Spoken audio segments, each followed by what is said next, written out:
Welcome to cook book by Sandhya. ఈరోజు వీడియోలో నేతి బీరకాయతో పచ్చడి ఎలా చేసుకోవాలో చూద్దాం. 2 నేతి బీరకాయలు తీసుకొని శుభ్రంగా కడుక్కొని వీటిని చిన్న చిన్నగా ముక్కలుగా కట్ చేసుకోవాలి. ఇలా వీడియోలో చూపించిన విధంగా ఈ సైజు ముక్కల్ని కట్ చేసుకోవాలి. వీటిపైన తోలు తీసేసి చేసుకోవచ్చు, లేదా అలాగే ఉంచైనా చేసుకోవచ్చు. నేనైతే తీయలేదు. ఇప్పుడు ఒక ప్యాన్ తీసుకొని 1 స్పూన్ ఆయిల్ వేసి అందులో 1 స్పూన్ పచ్చిపప్పు, 1 స్పూను మినపప్పు వేసుకొని వేయించుకోవాలి. ఇవి వేగిన తర్వాత ఒక 6-7 పచ్చిమిర్చిల్ని యాడ్ చేసుకోవాలి. వీటన్నిటిని వేయించుకొని తీసి పక్కన ఒక బౌల్లో పెట్టుకోవాలి.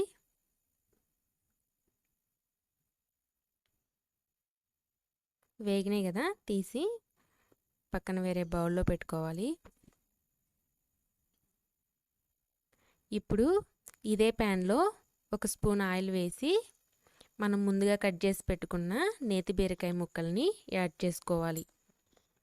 దీనిలో కొద్దిగా సాల్ట్ వేసుకొని ముక్కలన్నీ ఒకసారి తిప్పుకొని మూత పెట్టి ఈ ముక్కలు అనేవి మెత్తబడేదాకా ఉడకబెట్టుకోవాలి. 5 నిమిషాల తర్వాత ఒకసారి మూత తీసి ఇలా తిప్పుకుంటూ ముక్కల్ని ఉడికించుకోవాలి. ఈ ముక్కలు అనేవి వాటర్ అనేవి బయటికి రిలీజ్ అవుతాయి కదా, ఆ వాటర్ అంతా ఇలా ఇంకిపోయేంత వరకు ఉడకబెట్టుకొని స్టవ్ ఆఫ్ చేసుకోవాలి. ఇప్పుడు ఈ ముక్కలు చల్లారిన తర్వాత మనం చట్నీ చేసుకుందాం.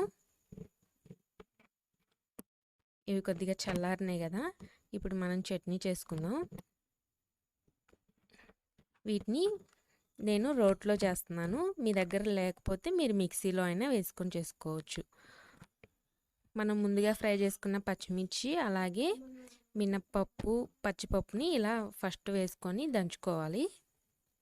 ఇవి కొంచెం మెత్తగా నలిగిన తర్వాత చింతపండు ముందుగానే కొద్దిగా నేను వాటర్లో నానబెట్టుకున్నాను. కొద్దిగా చింతపండు వేసుకొని ఆ తర్వాత ఒక 10-11 వెల్లుల్లి రెబ్బలు, 1 స్పూన్ జీలకర్ర వేసుకొని మెత్తగా దంచుకోవాలి.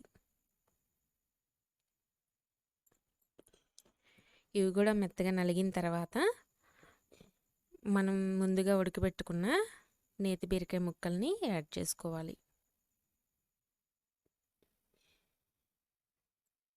ఇప్పుడు ఇందులో కొద్దిగా కళ్ళుప్పుని యాడ్ చేస్తున్నాను. ఈ పచ్చడిలో సాల్ట్ కన్నా కూడా కళ్ళుప్పు వేసుకుంటే చాలా టేస్ట్గా ఉంటాయి. కళ్ళుప్పుని యాడ్ చేసి దంచుకోవాలి. ఈ ముక్కలన్నీ నలిగేలాగా దంచుకోవాలి. అక్కడక్కడ కొన్ని ముక్కలు ఉంటేనే మనకి తినేటప్పుడు చాలా టేస్ట్గా ఉంటుంది, అన్నంలో కలుపుకొని తినేటప్పుడు. ఇలా పచ్చడి అంతా అయిపోయిన తర్వాత పచ్చడిని తీసి వేరొక బౌల్లో పెట్టుకోవాలి.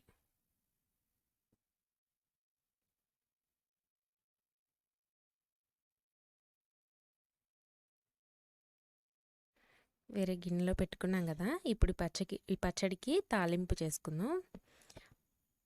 అదే ప్యాన్లో 1 స్పూన్ ఆయిల్ వేసుకొని కొద్దిగా ఆవాలు, పచ్చిపప్పు అలాగే మినప్పప్పు, ఎండుమిర్చి యాడ్ చేసుకోవాలి.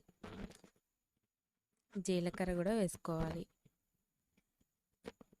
అలాగే కొద్దిగా కరివేపాకు కూడా వేసుకుంటే బాగుంటుంది. నా దగ్గర లేదు కాబట్టి నేను వేయలేదు, మీరు వేసుకోండి ఉంటే. తాలింపు వేగిన తర్వాత ఈ తాలింపుని మనం పచ్చడిలో వేసుకుంటే సరిపోతుంది. ఇంతేనండి, చాలా సింపుల్ అండ్ టేస్టీ. ఈ పచ్చడి అన్నంలో నెయ్యి వేసుకొని ఈ పచ్చడితో తింటే చాలా టేస్టీగా ఉంటుంది. మీరు కూడా ట్రై చేయండి. రెసిపీ కనుక మీకు నచ్చినట్లయితే లైక్ చేయండి, షేర్ చేయండి, కామెంట్ చేయండి. అలాగే ఛానల్ని సబ్స్క్రైబ్ చేసుకోవటం మర్చిపోవద్దు.